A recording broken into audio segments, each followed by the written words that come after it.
Welcome student. আজকে আমরা আসছি, দেখো, আমাদের পৃষ্ঠতলীয় রসায়নের কলয়েডিয়াল অংশের একদম সর্বশেষ ক্লাসে, অর্থাৎ এই অধ্যায়ের এটাই সর্বশেষ ক্লাস। এখানে দেখো আমরা খুব একটা ইম্পর্টেন্ট জিনিস আলোচনা করব, স্বর্ণ সংখ্যা বা গোল্ড নাম্বার। এই স্বর্ণ সংখ্যা বা গোল্ড নাম্বারটা খুব ইম্পর্টেন্ট তোমাদের জন্য, ভালো করে তৈরি করতে হবে। এখান থেকে কোশ্চেন আসে এবং এটা খুব বোঝার ব্যাপার আছে, ভালো করে খেয়াল করো। আর কি করব আমরা আজকের ক্লাসে আমরা কিছু কলয়েড সংক্রান্ত কোশ্চেন আলোচনা করব। তো এখানে দেখো এই স্বর্ণ সংখ্যা বা গোল্ড নাম্বার এটা কি করে বলছে, এটা দেখো পরিমাপ করে কি কোনো সংরক্ষক কলয়েডের সংরক্ষণ ক্ষমতা। বলছে স্বর্ণ সংখ্যা পরিমাপ করে কোনো সংরক্ষক কলয়েডের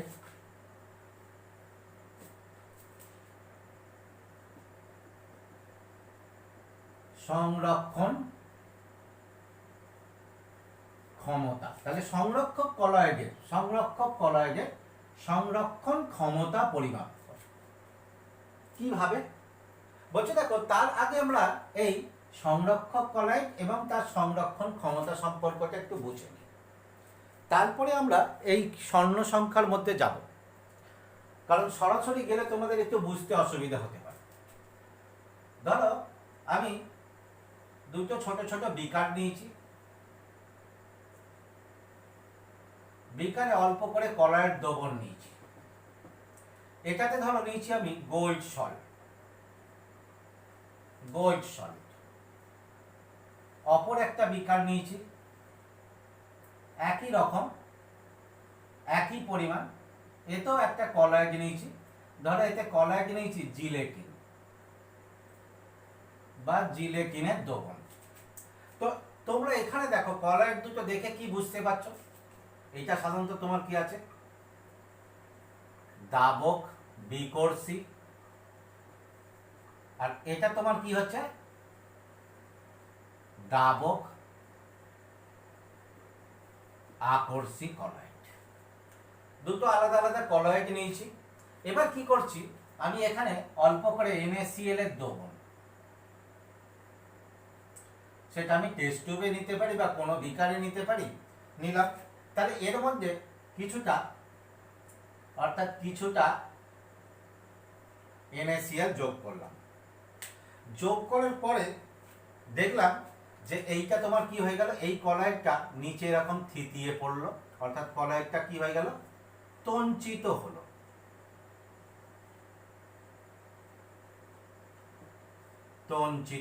হলো। ঠিক একইভাবে দেখো, ঠিক এখানে যত পরিমাণে NaCl এখানে যোগ করেছিলাম, ঠিক একই পরিমাণ NaCl জিলেটিন দ্রবণে যোগ করলাম। যোগ করে কি ঘটনা লক্ষ্য করলাম, যে এখানে তঞ্চন ঘটলো না।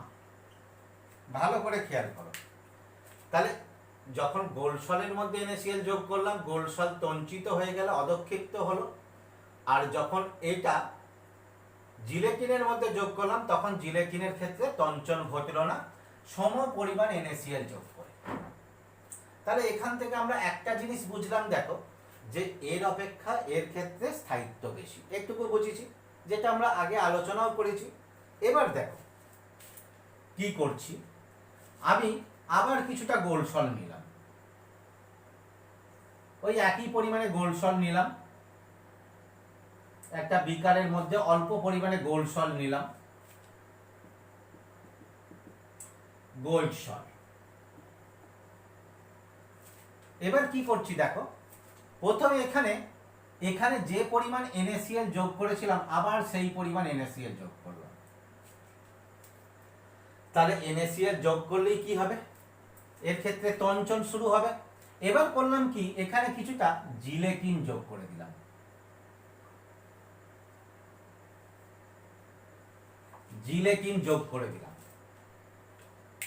আগেরটা খেয়াল করো, যখন শুধু NaCl আমি এখানে যোগ করে দিয়েছিলাম, তাহলে গোল্ড সল তঞ্চিত হয়েছিল, আমি কি বলেছি একই পরিমাণ NaCl একই পরিমাণ গোল সলে আবার যোগ করেছি, তাহলে কি দেখব তঞ্চন শুরু হচ্ছে, কারণ তঞ্চনটা তো হঠাৎ করে হয়ে যাবে না, ধীরে ধীরে তঞ্চনটা শুরু হবে। যখন NaCl যোগ করেছি তঞ্চন শুরু হচ্ছে, আমি ওই সঙ্গে সঙ্গেই প্রায় জিলেকিন যোগ করলাম, তাহলে জিলেকিন যোগ করে দেখলাম এখানে তোমার কি হচ্ছে তঞ্চন তঞ্চন ঘটেনি।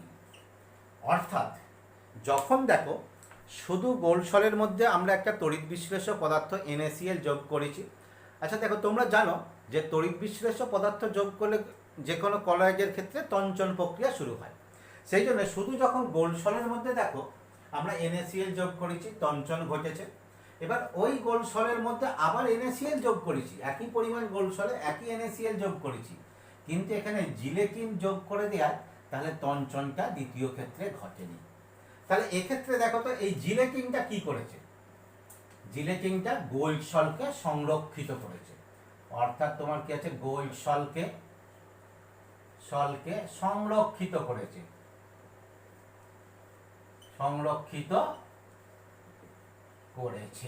তাহলে গোল্ড সলকে সংরক্ষিত করেছে, সেই জন্য এই জিলেটিনকে আমরা কি বলবো, এই জিলেটিনকে বলবো সংরক্ষক কলয়েড, সংরক্ষক কলয়েড। তাহলে দেখো সংরক্ষক কলয়েডটা কি বুঝলে, যে কলয়েড দ্রবণ অপর কলয়েড দ্রবণের কে সংরক্ষিত, অপর কলয়েড দ্রবণকে সংরক্ষিত করতে পারে তাকে আমরা বলবো সংরক্ষক কলয়েড। এই সংরক্ষক কলয়েড কোনগুলো হবে, সাধারণত তোমার জৈব সলগুলো অর্থাৎ জিলেটিন, গাম অ্যারাবিক, গ্লু, স্টার্চ, তোমার কি হচ্ছে হিমোগ্লোবিন ইত্যাদি ইত্যাদি, এগুলো হচ্ছে তোমার সংরক্ষক কলয়েড। তাহলে এখন আমরা এই সংরক্ষক কলয়েড ভালো করে খেয়াল করো, এই যে জিলেটিন যোগ করেছি আমি, এর সঙ্গে দেখো অনেকগুলো বললাম জিলেটিন, গ্লু, স্টার্চ ইত্যাদি, এদের সবার কিন্তু সংরক্ষণ ক্ষমতা সমান নয়, অর্থাৎ এই পরিমাণ গোল সলে NaCl যোগ করার ফলে জিলেটিন যতটা যোগ করে সংরক্ষিত হবে হয়তো দেখবো স্টার্চ তার অপেক্ষা বেশি যোগ করতে হচ্ছে, তাহলে সবার সংরক্ষণ ক্ষমতা সমান নয়। তাহলে এই সবার সংরক্ষণ ক্ষমতা যখন সমান নয়, এই এদের সংরক্ষণ ক্ষমতাটা আমরা পরিমাপ করব কি দ্বারা, এই গোল্ড নাম্বার বা গোল্ড সয়েল সংখ্যা দ্বারা। তাহলে তোমাদের কাছে পরিষ্কার হয়েছে আমাদের গোল্ড সংখ্যার উদ্দেশ্যটা। এবার আসছি দেখো গোল্ড নাম্বারটা কি বা স্বর্ণ সংখ্যাটা কি।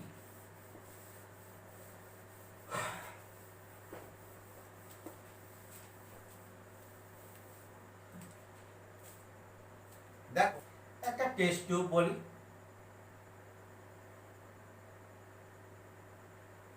একটা পরীক্ষা নলে এতে নিয়েছি গোল্ড সল্ট, কত বলছে দেখো 10 ml প্রমাণ গোল্ড সল্ট। এই প্রমাণ গোল্ড সল্টটা কি বলছে, যাতে দেখো প্রমাণ গোল্ড সল্ট তাকেই বলবো যাতে গোল্ডের শতকরা পরিমাণ কত থাকবে 0.53 থেকে 0.0058, অর্থাৎ 0.005 থেকে 0.0058 এই পার্সেন্টেজ গোল্ড কণা থাকবে, তাকে বলবো প্রমাণ গোল্ড সল্ট।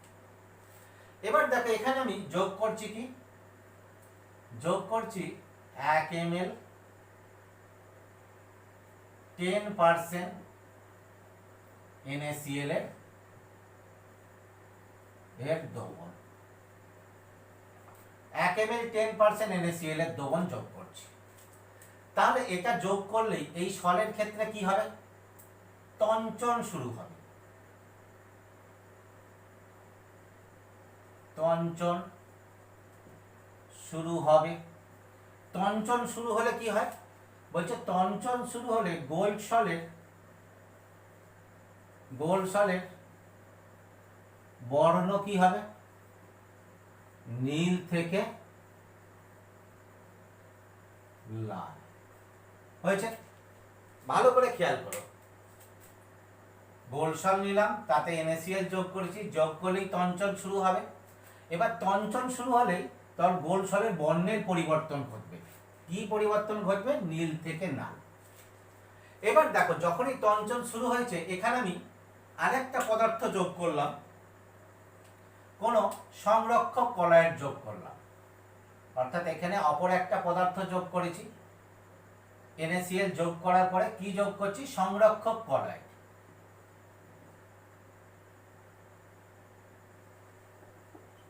সংরক্ষক কলায়েড। সংরক্ষক কলায়েড কতক্ষণ যোগ করব? বলছে এই যে সংরক্ষক কলায়েড যোগ করছি কতটা যোগ করব? যতক্ষণ এই গোলসলের তঞ্চনটা বন্ধ না হয়, অর্থাৎ ততটাই যোগ করব যে পরিমাণ যোগ করলে তোমার গোলসলের তঞ্চন প্রক্রিয়াটা রোধ হয়। তাহলে এখানে যোগ করছি কি কারণে? বলছে গোলসলের তঞ্চন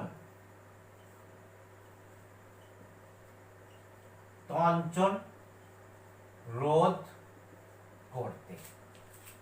তাহলে গোলসলের তঞ্চন রোধ করতে আমরা কোনো সংরক্ষক কলায়েড যোগ করলাম। এবার দেখো, তোমরা আগেই শুনেছ যে বিভিন্ন সংরক্ষক কলায়েডের সংরক্ষণ ক্ষমতা বিভিন্ন। বলছে এই সংরক্ষক কলায়েডে সর্বনিম্ন যত মিলিগ্রাম যোগ করে এর তঞ্চন রোধ করা যাবে, সেইটাকেই আমরা বলছি তোমার কি আছে? Gold number. তাহলে কাকে বলছি দেখো, সর্বনিম্ন যত মিলিগ্রাম যোগ করতে হয়, সর্বনিম্ন যত মিলিগ্রাম যোগ করতে হয় সেই সংখ্যাকে, সেই মিলিগ্রাম প্রকাশিত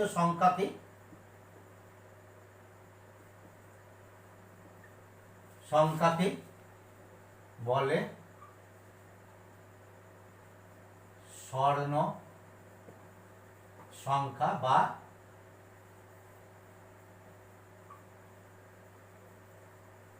গোল্ড নাম্বার। হয়েছে?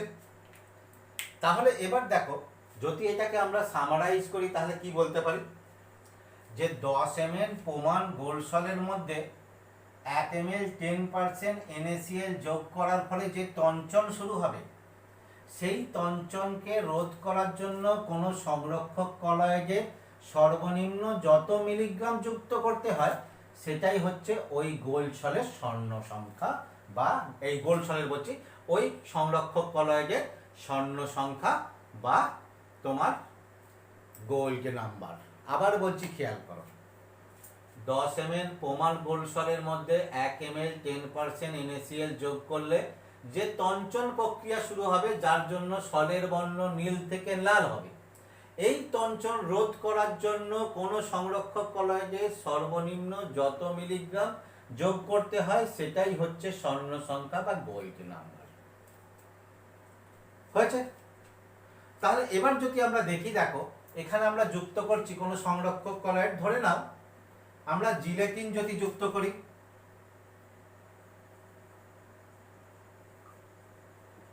জিলেটিন, এর ক্ষেত্রে দেখো গোল্ড নাম্বার হচ্ছে 0.005 থেকে 0.0125 এরকম হয়। হিমোগ্লোবিন দেখো, হিমোগ্লোবিনের স্বর্ণ সংখ্যা হচ্ছে 0.03 থেকে 0.07। গাম অ্যারাবিক, গাম অ্যারাবিক হচ্ছে 0.1 থেকে 0.3, বা স্টার্চ হচ্ছে কত? 25 থেকে 30। স্বর্ণ সংখ্যাগুলো উল্লেখ করেছি। এবার দেখো তো, এই স্বর্ণ সংখ্যা থেকে তোমরা কি বুঝতে পারছো? যে 10 ml প্রমাণ গোলসলের মধ্যে NaCl যোগ করলে, জিলেটিন যদি যোগ করি তাহলে কত যোগ করতে হবে? 0.005 থেকে 0.0125 এত মিলিগ্রাম। হিমোগ্লোবিন যোগ করতে হলে দেখো তার থেকে আরেকটু বেশি যোগ করতে হচ্ছে। গ্যাম অ্যারাবিকের ক্ষেত্রে দেখো তার থেকে তোমার গ্যাম অ্যারাবিকের দেখো এইটা হবে 0.1 থেকে 0.15, আর একটু বেশি যোগ করতে হচ্ছে। স্টার্চের ক্ষেত্রে দেখো সেটা অনেক বেশি যোগ করতে হচ্ছে। তাহলে এদের দেখো সংরক্ষণ ক্ষমতাটা ক্রমবর্ধমান আকারে আমি লিখেছি। তাহলে হিমোগ্লোবিনের সব থেকে কম যোগ করতে হচ্ছে, তাহলে এর সংরক্ষণ ক্ষমতা কি সর্বাধিক। কেন? কারণ দেখো আমি সর্বনিম্ন অর্থাৎ সব থেকে কম পরিমাণ জিলেটিন যোগ করে একে আমি সংরক্ষিত করতে পারছি। ভালো করে বোঝার চেষ্টা করো। জিলেটিনের ক্ষেত্রে কি হচ্ছে, খুব কম পরিমাণ যোগ করে আমরা সংরক্ষিত করতে পারছি। অপরদিকে দেখো স্টার্চের ক্ষেত্রে আমাকে ওই দ্রবণকে সংরক্ষণ করতে অনেক বেশি স্টার্চ যোগ করতে হচ্ছে। তাহলে আমরা কি বলতে পারি যে স্টার্চের সংরক্ষণ ক্ষমতা তোমার তুলনামূলকভাবে অনেক কম, সেই তুলনায় জিলেটিনের সংরক্ষণ ক্ষমতা বেশি। তাহলে দেখো এর ক্ষেত্রে আমরা বলতে পারি যে এর ক্ষেত্রে তোমার কি আছে, সংরক্ষণ ক্ষমতা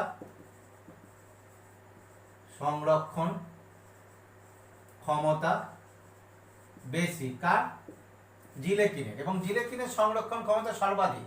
আর এর ক্ষেত্রে কি হচ্ছে, সংরক্ষণ ক্ষমতা কম স্টার্চের ক্ষেত্রে। তাহলে দেখো তো এই দুটোর ক্ষেত্রে জিস্ট করে আমরা কি বলতে পারবো, গোল্ড নম্বরের সঙ্গে সংরক্ষণ ক্ষমতা বলছে দেখো স্বর্ণ সংখ্যার মান কম হলে সংরক্ষণ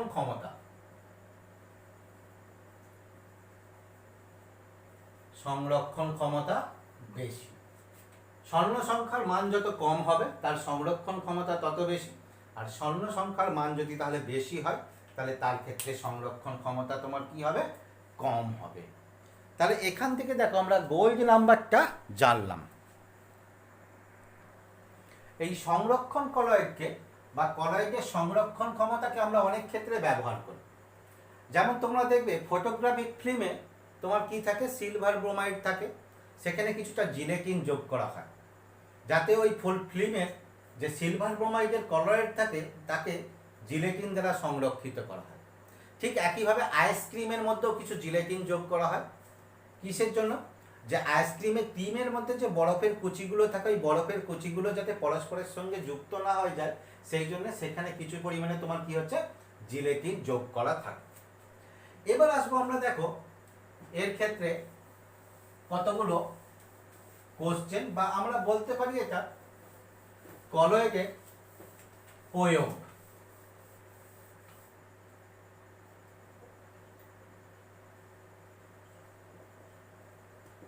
কলয়েডের ব্যবহারিক প্রয়োগ। তো এটা দেখো কলয়েডের ব্যবহারিক প্রয়োগ বলি, এটাকে পয়েন্ট করা হয়। এখানে আমরা ব্যবহারিক প্রয়োগ বলেছি, কিন্তু আমরা এই ব্যবহারিক প্রয়োগের ক্ষেত্রে, ব্যবহারিক প্রয়োগ মানে আমরা যেগুলো নিজেরা প্রয়োগ করে থাকি, এছাড়াও দেখো এক্ষেত্রে আমরা কিছুটা প্রাকৃতিক যে কলয়েডের প্রয়োগ সে সম্পর্কেও আমরা আলোচনা করব। প্রথম দেখো আমরা আসছি যে কলয়েডের ক্ষেত্রে কি প্রয়োগ করি, বলছে দেখো খাদ্যদ্রব্য। এই খাদ্যদ্রব্য বলতে গেলে দেখো একটা মজার কথা থাকে যে আমরা সকালে উঠে যে টুথপেস্ট ব্যবহার করি, সেখান থেকে শুরু করে রাত্রিরে যে খাবার খাই সেগুলো, অর্থাৎ খাবার বলতে আমি যদি বলি, তোমরা অনেকের ক্ষেত্রে তোমার দেখবে রাত্রের দিকে দুধ খাওয়ার একটা হ্যাবিট থাকে, এই জাতীয় খাবারগুলো যে খাই সবগুলোই কলয়েড। অর্থাৎ যে খাদ্যদ্রব্যগুলো আমরা খাই দেখো, দুধ, তোমার ঘি, মাখন, বাটার, জ্যাম, জেলি, ঠিক আছে, এই সমস্ত বা আমরা ব্যবহার্য যে জিনিসগুলো দেখো ব্যবহার করি, তোমার কি হচ্ছে, যেগুলো তোমার বিভিন্ন ধরনের ক্রিম, শ্যাম্পু, সাবান, ঠিক আছে, এই সমস্ত পদার্থগুলোই তোমার কি আছে, কলয়েড পদার্থ। তাহলে এখানে খাদ্যদ্রব্য হিসেবে আমরা এই কলয়েডগুলোকে ব্যবহার করি। এছাড়াও দেখো আমরা যদি ঔষধ বলি, ঔষধ বলছে দেখো এই কলয়েডের ক্ষেত্রে ঔষধ রূপে কলয়েডের ব্যবহার যথেষ্ট আছে। কারণ এই কলয়েডের ক্ষেত্রে তোমার কি আছে, ঔষধ রূপে ব্যবহার করলে একটা হয়, এর ক্ষেত্রে কলয়েড এমনি দ্রবণ অপেক্ষা কলয়েডের ক্ষেত্রে তোমার কি হচ্ছে, তার পৃষ্ঠতলের ক্ষেত্রফল তুলনায় অনেক বেশি হয়, ফলে এর ক্ষেত্রে ঔষধ রূপে প্রয়োগটা অনেক বেশি, অর্থাৎ অনেক পদার্থকে, যে পদার্থের উপরে ক্রিয়া করবে অনেক বেশি পরিমাণ পদার্থকে এ অধিশোষণ করতে পারে। যেমন দেখবে তোমরা একটা খুব শুনে এসছো, যেটা আমরা উদাহরণের ক্ষেত্রেও বলেছি, তোমার milk of magnesia, milk of magnesia, milk of magnesia, এটা কোথায় ব্যবহার করা হয়? এটা আমরা পেটের গন্ডগোলের ঔষধ রূপে ব্যবহার করি। এছাড়া দেখো তোমার সিলভার সল্ট, সিলভার সল্ট অর্থাৎ সিলভার সল্ট, এই সিলভার সল্টকে আমরা কি হয় আমাদের চোখের ক্ষেত্রে চোখের লোশন রূপে ব্যবহার করি। আবার তোমার গোল সল্টকে তোমার কি আছে আমরা কালাজ্বরের ঔষধ রূপে ব্যবহার করি। ঠিক আছে, এইরকম ঔষধ রূপে ব্যবহার করি। এবার দেখো আমরা কতগুলো প্রয়োগের ক্ষেত্রে আসছি, যেগুলো কোশ্চেন রূপে তোমাদের ক্ষেত্রে আসে, কোশ্চেন এগুলো থেকেও আসে কোশ্চেন। বলছে দেখো, সামান্য কেটে গেলে, অর্থাৎ আমাদের শরীরের কোথাও কেটে গেলে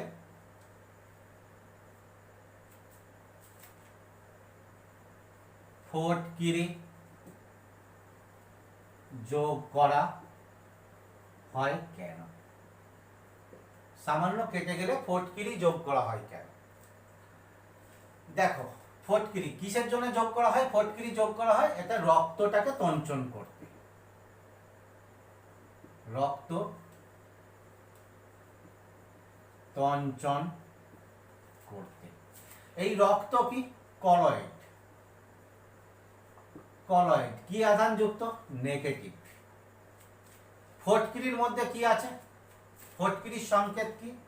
K2SO4, Al2SO4 হোল 3 24H2। এর মধ্যে দেখো এইখান থেকে কি পাচ্ছি? K+, আর এখান থেকে কি পাচ্ছি? অ্যালুমিনিয়াম 3+। এই যে ধনাত্মক আয়নগুলো পাচ্ছি, এই ধনাত্মক আয়নগুলো কি করে? এই ধনাত্মক আয়নগুলো এই যে ঋণাত্মক আধানযুক্ত কলয়েডের সঙ্গে যুক্ত হয়ে গিয়ে ওর আধানকে প্রশমিত করে এবং রক্ত বা কলয়েডকে তোমার কি হয়? তঞ্চিত করে। অর্থাৎ কলয়েডকে তঞ্চন করার জন্য তোমার কি হচ্ছে? আমরা এই ফটকিরিকে ব্যবহার করছি। এছাড়াও দেখো এই ফটকিরির আর একটা ব্যবহার তোমরা দেখেছো, জল পরিশোধন করতে। জল পরিশোধন করতে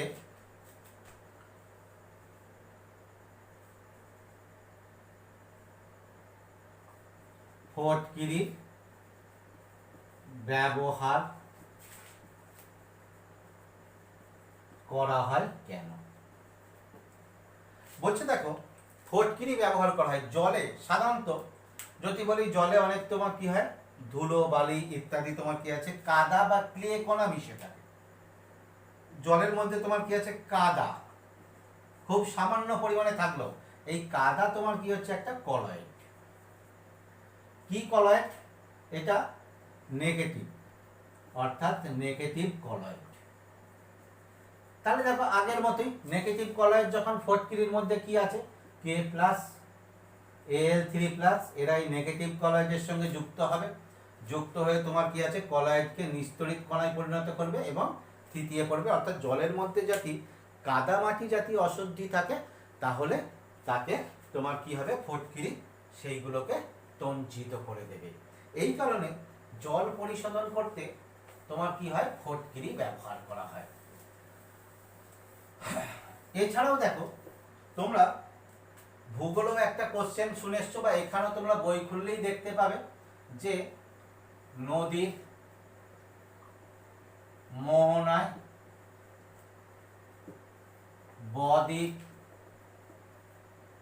সৃষ্টি হয় কেন? নদীর মোহনায় বদ্বীপ সৃষ্টি হয় কেন? তো এখানে দেখো নদীর মধ্যে যে জল বয়ে আসে সেটা বৃষ্টির জল, তার সঙ্গে মেশে নানা রকম জল, পারিপার্শ্বিক জল মেশে, এবং মিশে তোমার কি হচ্ছে? সেটা যে বয়ে আসে সেটা তোমার কি আছে? কাদামাটি মিশ্রিত জল, কাদামাটি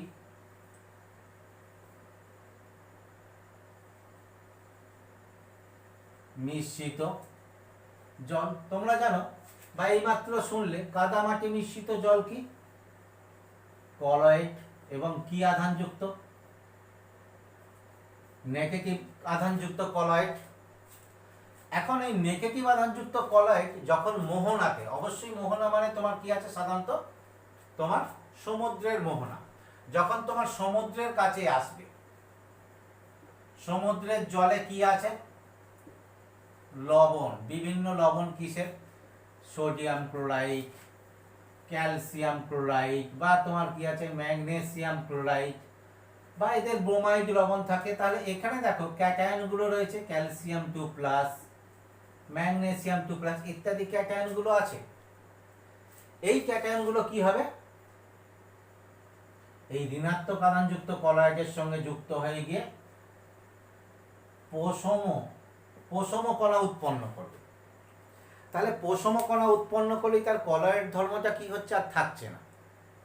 এবার দেখো, আর মোহনাতে কি হয়? নদীর স্রোত কম থাকে। সাধারণত কাদাবালিগুলো তোমার কি হয়? স্রোত যেটি বেশি থাকে তার সঙ্গে বয়ে চলে যাবে, যেটা নদীর উপরের অংশে হয়। কিন্তু যখন তোমার কি হচ্ছে? মোহনায় এসে যাচ্ছে, স্রোত কম হচ্ছে, কলয়েড কণাগুলো পোষমিত হয়ে যাচ্ছে, ফলে ওইখানে যখন জলের স্রোত থাকছে না, ওখানে আস্তে আস্তে ওই কাদামাটি কণাগুলো থিতিয়ে পড়তে থাকবে এবং তোমার কি হবে? বদ্বীপ সৃষ্টি হবে। ঠিক আছে? আচ্ছা, এছাড়াও দেখো আমরা কতগুলো ব্যবহার এখান থেকে তোমরা, যেমন তোমাদের দুটো কোশ্চেন এখানে হয় বা আলোচনাও করা আছে, দেখবে বইতে আমরা করে দিয়েছি। একটা কি হচ্ছে? কটেনেল অধঃক্ষেপণ।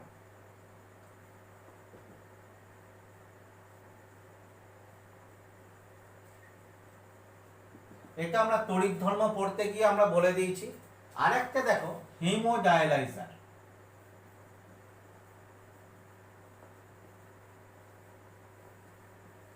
হিমোডায়ালাইজার অর্থাৎ আমাদের যে ডায়ালিসিস করা হয়, এই ডায়ালিসিস করার ক্ষেত্রে যে আমরা হিমোডায়ালাইজার ব্যবহার করি, ডায়ালিসিস করার ক্ষেত্রে যে হিমোডায়ালাইজার ব্যবহার করি সে সম্পর্কে তোমরা আলোচনা শুনে এসছো। আমাদের ঝিল্লি বিশ্লেষণের ক্লাস যখন আমরা করেছিলাম তখন সেই আলোচনা তোমাদের সঙ্গে করেছি। ঠিক আছে? এছাড়াও দেখো আরেকটা দেখবে আছে আমরা কৃত্রিম বৃষ্টিপাত। কৃত্রিম বৃষ্টিপাত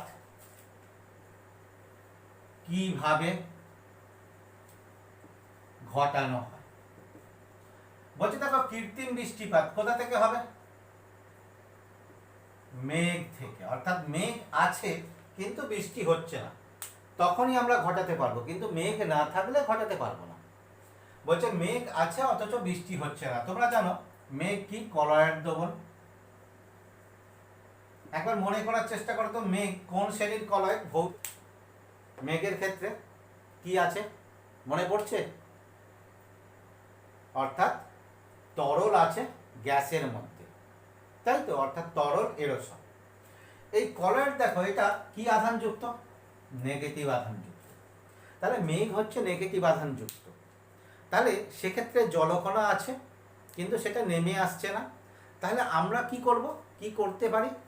যদি কোনো তার বিপরীত আধানযুক্ত, অর্থাৎ মেঘে যে আধানযুক্ত কলয়েড আছে, ঋণাত্মক আধানযুক্ত কলয়েড, তার বিপরীত আধানযুক্ত বালুকণাকে আমরা হেলিকপ্টার বা উড়োজাহাজ অর্থাৎ প্লেন থেকে যদি ওই মেঘের উপরে ছড়িয়ে দিই, তাহলে ওই মেঘের কলয়েড কণা, জলীয় বাষ্পের কণাগুলো প্রশমিত হবে এবং বৃষ্টিরূপে নিচে নেমে আসবে। আর একটা দেখো কোশ্চেন হয় তোমার আকাশের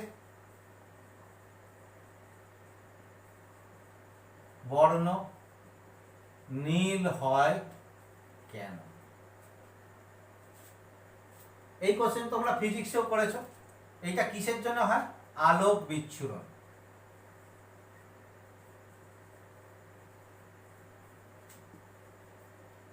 আলোক বিচ্ছুরণ। তাহলে এটা আমরা কলয়েড দিয়ে কিভাবে বলবো? কলয়েড দিয়ে কিভাবে ব্যাখ্যা করব? বলছি দেখো, বিচ্ছুরণ তোমার আলোক বিচ্ছুরণের জন্য নীল বর্ণ ধারণ করে আকাশ। বলছে আমাদের আলোটা যখন সূর্য থেকে আসে তখন কার মধ্যে দিয়ে আসে? বায়ুমণ্ডলের মধ্যে দিয়ে। বায়ুমণ্ডল মানে ধুলোকণা পূর্ণ বায়ুমণ্ডল, দ্যাট ইজ একটা কলয়েড দোবন। এই কলয়েড দোবনে আলো পড়লে কি হয়? আলোর বিচ্ছুরণ ঘটে। এবার দেখো এই আলোর বিচ্ছুরণের ক্ষেত্রে কার ক্ষেত্রে বেশি বিচ্ছুরণ ঘটে? যার তরঙ্গ দৈর্ঘ্য কম। তাহলে তোমরা জানো নীল বা বেগুনি বর্ণের আলোর তরঙ্গ দৈর্ঘ্য তোমার কি আছে? সব থেকে কম। তাহলে এর ক্ষেত্রে বিচ্ছুরণ সব থেকে বেশি ঘটবে। তাহলে বিচ্ছুরণ বেশি ঘটার জন্য ওই বর্ণের আলোটা তোমার কি হবে? আমাদের চোখে এসে পৌঁছাবে, ফলে আমরা নীল বর্ণটাই বেশি দেখতে পাবো। এই কারণে আকাশের বর্ণ নীল হয়। আচ্ছা, এরপরে দেখো অপর একটা ক্ষুদ্র অংশ আছে তোমাদের, যেটা আসছি ন্যানো পদার্থ। এই দেখো এই ন্যানো পদার্থ আমরা কাকে বলবো? বলছি দেখো ন্যানো জিনিসটা কি? তোমরা জানো এটা খুব ক্ষুদ্র পরিমাণ বোঝাতে ব্যবহার হয়। বলছে কোনো পদার্থের কত বা কোনো পরিমাপের 10⁻⁹ গুণ, এটাই হচ্ছে ন্যানো। বা এটাকে বলতে পারি তোমার কত? 100 কোটি ভাগের 1 ভাগ, অর্থাৎ 100 কোটি ভাগের 1 ভাগ। এই পরিমাণকে আমরা ন্যানো বুঝি। সাধারণত তাকে কি হয়? এন অক্ষর দ্বারা প্রকাশ করা হয় এই ন্যানো পদার্থ। তাহলে দেখো যদি আমরা বলি 1 ন্যানোমিটার, তাহলে কি হবে? 1 ন্যানোমিটার সমান কত মিটার হবে? 10⁻⁹ মিটার। কারণ 1 মিটারে 10⁻⁹ গুণ হচ্ছে ন্যানো। এই ন্যানো পদার্থ কাকে বলবো? বলছো দেখো ন্যানো পদার্থ যাদের যাদের 1 বা একাধিক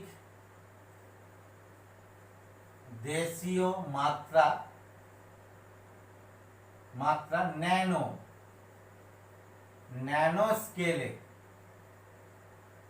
ন্যানো স্কেলে পরিমাপ করা হয়।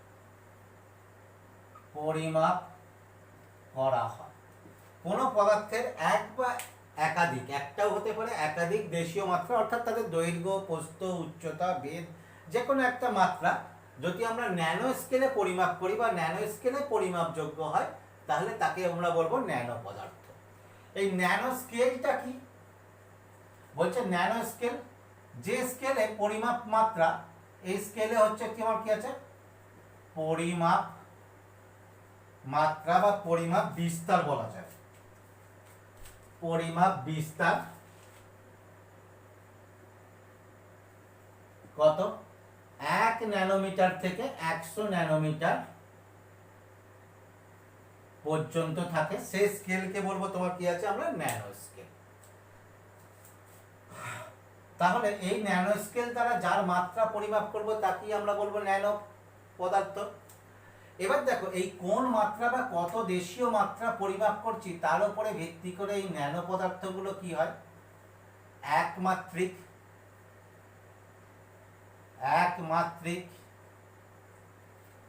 দ্বিমাত্রিক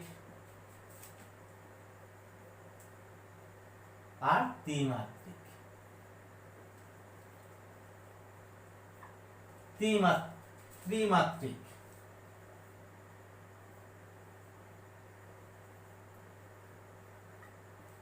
ত্রিমাত্রিক বলছে দেখো একমাত্রিক কি?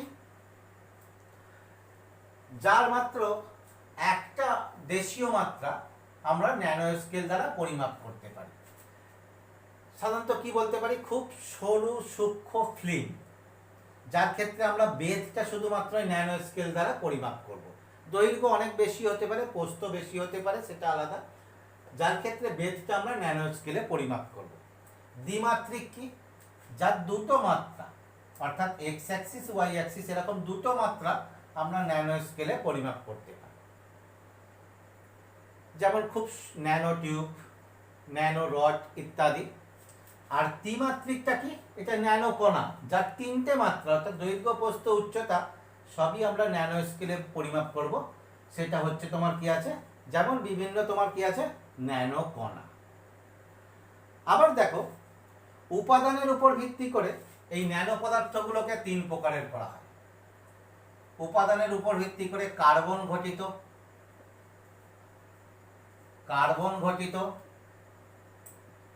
2 ধাতব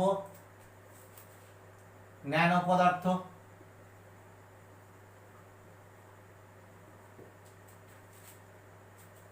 আর 3 নম্বরে কি হচ্ছে ডেনডাইমার।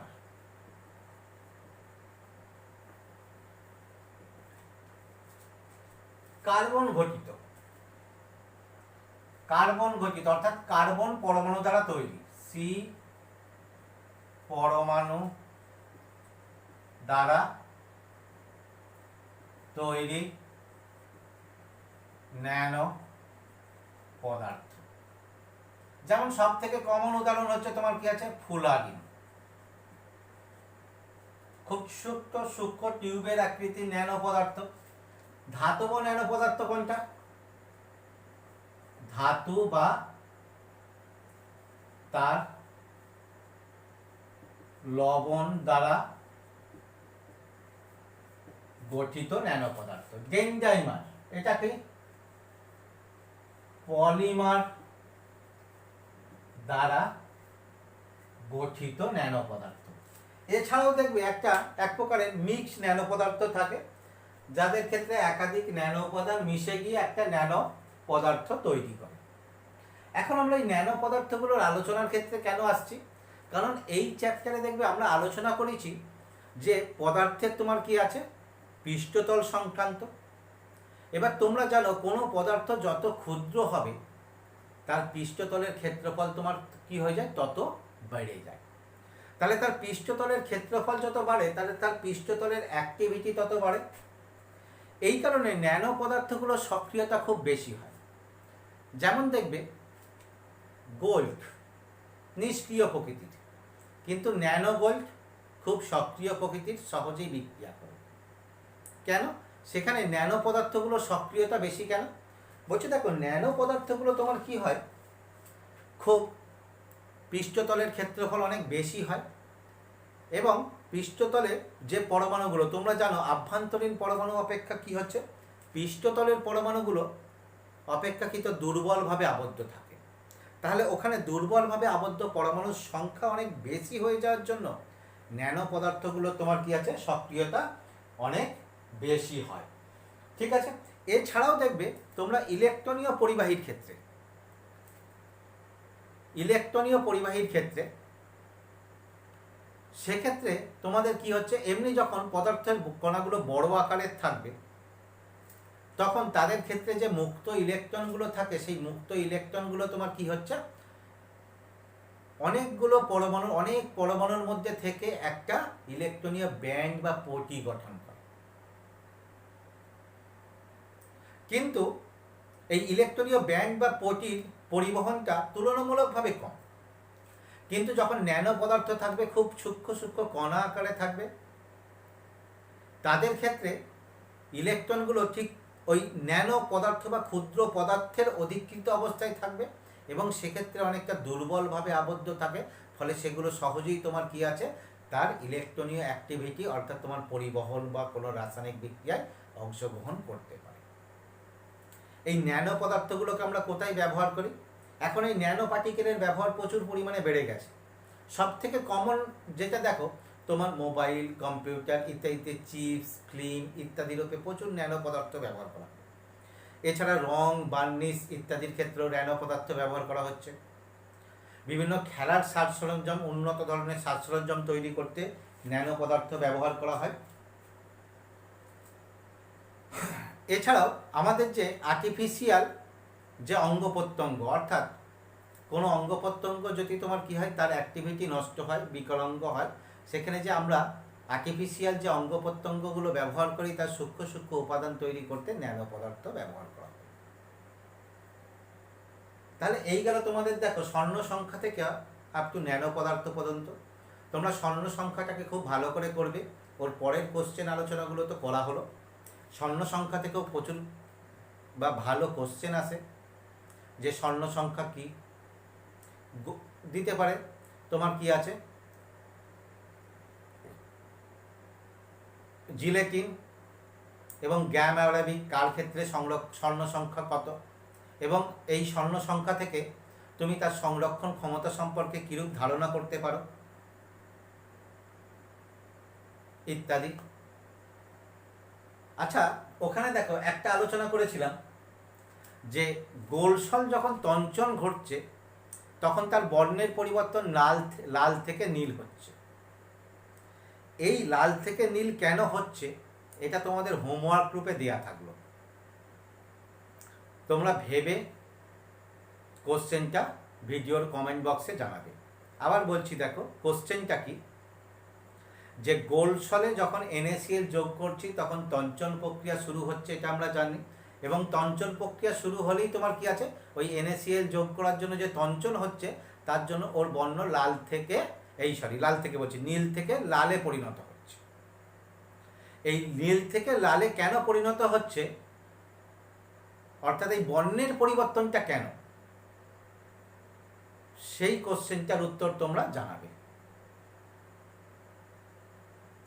কারণ তোমাদের বর্ণের পরিবর্তন সংক্রান্ত দেখবে কলয়েডের ক্ষেত্রে বর্ণ নিয়ে আলোচনা করা হয়েছে, সেইটাকে ভাবলেই তোমরা উত্তরটা পেয়ে যাবে। চেষ্টা করো উত্তরটা দেওয়ার জন্য।